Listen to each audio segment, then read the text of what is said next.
નમસ્કાર મિત્રો, મારી આ યુટ્યુબ ચેનલ પર તમારું સ્વાગત છે. મિત્રો, આજે આપણે IPL 2024ના કેટલાક મહત્વપૂર્ણ પ્રશ્નો વિશે અભ્યાસ કરીશું. તો ચાલો જોઈએ મિત્રો આગળ.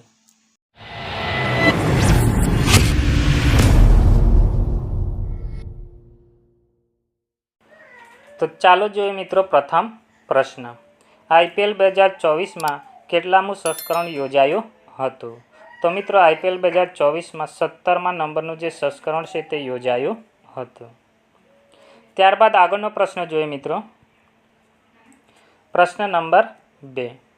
IPL 2024માં કેટલી ટીમોએ ભાગ લીધો હતો? તો મિત્રો 10 જેટલી ટીમોએ ભાગ લીધો હતો. ત્યારબાદ આગળનો પ્રશ્ન જોઈએ મિત્રો. પ્રશ્ન નંબર 3. IPL 2024નું ઉદ્ઘાટન કયા સ્ટેડિયમમાં કરવામાં આવ્યું હતું? તો મિત્રો IPL 2024 તેનું જે ઉદ્ઘાટન છે તે M ચિદમ્બરમ સ્ટેડિયમ ચેન્નઈ ખાતે કરવામાં આવ્યું હતું. ત્યારબાદ આગળનો પ્રશ્ન જોઈએ મિત્રો. પ્રશ્ન નંબર 4. IPL 2024ની પ્રથમ મેચ ક્યાં રમાઈ હતી? તો મિત્રો ચેન્નઈ ખાતે રમાઈ હતી. તો મિત્રો IPL 2024ની પ્રથમ મેચ છે તે મિત્રો RCB અને CSK વચ્ચે રમાઈ હતી. કોઈની વચ્ચે રમાઈ હતી મિત્રો? CSK વચ્ચે, એટલે કે ચેન્નઈ સુપર કિંગ વચ્ચે રમાઈ હતી. ત્યારબાદ આગળનો પ્રશ્ન જોઈએ મિત્રો. પ્રશ્ન નંબર 5. IPL 2024નું ટાઇટલ સ્પોન્સર કોણે અથવા તો કઈ કંપનીએ કર્યું હતું? તો મિત્રો IPL 2024નું જે ટાઇટલ સ્પોન્સર છે જે મિત્રો ટાટા કંપનીએ કર્યું હતું. ત્યારબાદ આગળનો પ્રશ્ન જોઈએ મિત્રો. પ્રશ્ન નંબર 6. IPL ઇતિહાસનો સૌથી મોટો રન સ્કોર કઈ ટીમે બનાવ્યો હતો? તો મિત્રો IPL ઇતિહાસનો સૌથી મોટો રન સ્કોર છે તે મિત્રો SRH એટલે કે સનરાઇઝર્સ હૈદરાબાદની ટીમે બનાવ્યો હતો. તો મિત્રો સનરાઇઝર્સ હૈદરાબાદની ટીમે લગભગ એટલે કે 287 જેટલા રન કર્યા હતા અને સૌથી મોટો રન સ્કોર નોંધાવ્યો હતો. મિત્રો આ છે 2024નો રન સ્કોર.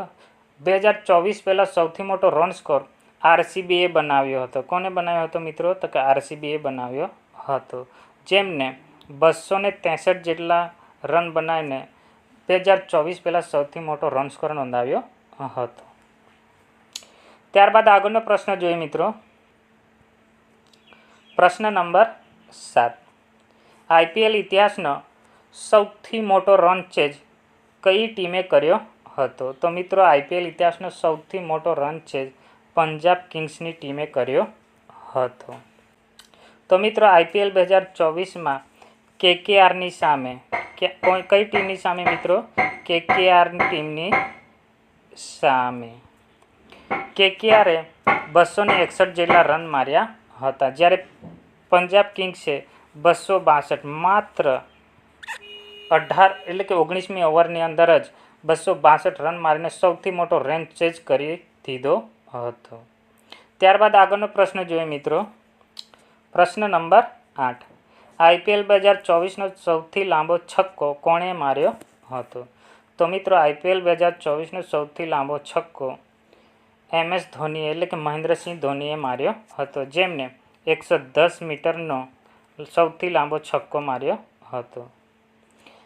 મહેન્દ્રસિંહ ધોની પહેલાં 2024ની IPLમાં દિનેશ કાર્તિકે પણ 108 મીટરનો લાંબો છક્કો એટલે કે સૌથી લાંબો છક્કો માર્યો હતો, પરંતુ મહેન્દ્રસિંહ ધોનીએ તેનો રેકોર્ડ તોડી નાખ્યો હતો.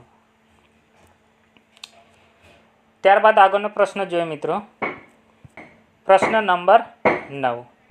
IPLના ઇતિહાસમાં સૌથી વધારે શતક મારનાર ખેલાડી કોણ બન્યો છે? તો મિત્રો IPL ઇતિહાસનો સૌથી વધારે શતક મારનાર ખેલાડી વિરાટ કોહલી બન્યો છે. કોણ બન્યો છે મિત્રો? તો કે વિરાટ કોહલી બન્યો છે. ત્યારબાદ આગળનો પ્રશ્ન જોઈએ મિત્રો. પ્રશ્ન નંબર 10. IPL 2024માં ઓરેન્જ કેપનો ખિતાબ કોણે જીત્યો છે? તો મિત્રો વિરાટ કોહલીએ જીત્યો છે. ઓરેન્જ કેપ છે તે મિત્રો સૌથી વધુ રન કરનારને આપવામાં આવે છે. તો વિરાટ કોહલીએ સૌથી વધુ રન કર્યા હતા, જે 741 જેટલા રન કર્યા હતા. ત્યારબાદ આગળનો પ્રશ્ન જોઈએ મિત્રો. પ્રશ્ન નંબર 11. IPL 2024માં પર્પલ કેપનો ખિતાબ કોણે જીત્યો છે? તો મિત્રો હર્ષલ પટેલે જીત્યો છે. પર્પલ કેપ છે તે સૌથી વધુ વિકેટ લેનારને આપવામાં આવે છે. તો હર્ષલ પટેલે IPL 2024માં કુલ 24 જેટલી વિકેટો ઝડપી હતી, જેના કારણે તેમને પર્પલ કેપ આપવામાં આવ્યો હતો. ત્યારબાદ આગળનો પ્રશ્ન જોઈએ મિત્રો. પ્રશ્ન નંબર 12. IPL 2024ની ફાઇનલ મેચ કઈ બે ટીમો વચ્ચે રમાઈ હતી? તો મિત્રો KKR અને HRS વચ્ચે રમાઈ હતી. ત્યારબાદ આગળનો પ્રશ્ન જોઈએ મિત્રો. પ્રશ્ન નંબર 13. IPL 2024ની ફાઇનલ મેચ કયા સ્ટેડિયમમાં રમવામાં આવી હતી, અથવા તો કયા સ્ટેડિયમમાં રમાઈ હતી? તો મિત્રો જે IPL 2024ની ફાઇનલ મેચ છે તે મિત્રો ચેન્નઈ ખાતે M ચિદમ્બર સ્ટેડિયમમાં રમાઈ હતી. ત્યારબાદ આગળનો પ્રશ્ન જોઈએ મિત્રો. પ્રશ્ન નંબર 14. IPL 2024નો સૌથી મોંઘો ખેલાડી કોણ બન્યો હતો? તો મિત્રો IPL 2024નો સૌથી મોંઘો ખેલાડી મિચેલ સ્ટાર્ક બન્યો હતો, જે ઓસ્ટ્રેલિયાનો ખેલાડી છે, જેને KKRની ટીમે ખરીદ્યો હતો. કઈ ટીમે ખરીદ્યો મિત્રો? KKRની ટીમે ખરીદ્યો હતો. કેટલા કરોડમાં? તો મિત્રો 24.75 કરોડમાં ખરીદ્યો હતો. તો મિત્રો IPL 2024નો ફાઇનલ મેચ છે તે કઈ ટીમ જીતી હતી? તો મિત્રો આ પ્રશ્નનો જે જવાબ છે તે તમારે કોમેન્ટમાં જણાવવાનો છે. ત્યારબાદ આગળ જોઈએ મિત્રો. તો મિત્રો મારો આ વિડીયો તમને જો ગમ્યો હોય તો લાઈક, શેર અને સબસ્ક્રાઈબ કરી દેજો. આભાર મિત્રો.